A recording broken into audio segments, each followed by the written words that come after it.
பகுஜன் சமாஜ் கட்சி மாநில தலைவர் ஆம்ஸ்ட்ராங் நேற்று படுகொலை செய்யப்பட்டு இன்று உடற்கூறாய்வு முடிந்து அவரது உறவினர்களிடம் உடல் ஒப்படைக்கப்பட்டுள்ளது. மொத்தம் 11 பேர் கைதாகியுள்ளனர். அதில் 8 பேருக்கு 15 நாட்கள் நீதிமன்ற காவல் விதிக்கப்பட்டுள்ளது. அண்மை செய்தியாக பார்த்து வருகிறோம். இது குறித்து கூடுதல் தகவல்களை எமது செய்தியாளர் பாலவெற்றிவேல் தர இருக்கிறார். பாலவெற்றிவேல், என்ன நிலவரம்? இந்த 8 பேருக்கு நீதிமன்ற காவல் எத்தனை நாளைக்கு விதிக்கப்பட்டிருக்கிறது? விரிவாக பகிரலாம்.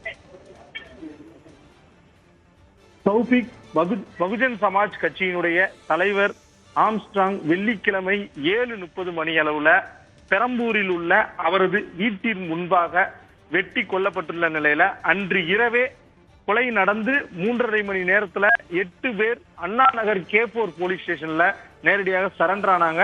இந்நிலையில தற்போது நீதிமன்ற காவல், குறிப்பாக எழும்பூர் 26வது பொறுப்பு நீதிபதியான பரமசிவம் முன்னிலையில விசாரணைக்கு வந்தது. அதில் 8 நபர்களுக்கும் 15 நாட்களுக்கு நீதிமன்ற காவலில் வைத்து விசாரணை நடத்துவதற்கான இந்த உத்தரவு நீதிபதி தற்போது கொடுத்திருக்கிறார்.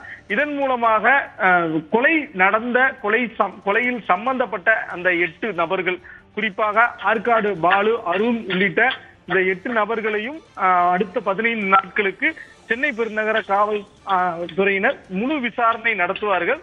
விசாரணையில் கொலைக்கான காரணங்கள், கொலை செய்யப்பட்டதற்கான நோக்கம் என்ன, பின்புலம் என்ன காரணம் என்கிற முழு தகவல்களையும் பெற்று அவர்கள் முழு தகவல் அறிக்கையாக நீதிமன்றத்திடம் சமர்ப்பிப்பார்கள். இந்நிலையில் எழும்பூர் நீதிமன்றத்தினுடைய 26வது அமர்வில் உள்ள பரமசிவம் நீதிபதி ஆம்ஸ்ட்ராங் கொலை வழக்கில் தொடர்புடைய 8 பேருக்கு 15 நாட்கள் நீதிமன்ற காவல் ரிமாண்ட் கொடுத்து உத்தரவிட்டிருக்கிறார். தௌஃபிக்.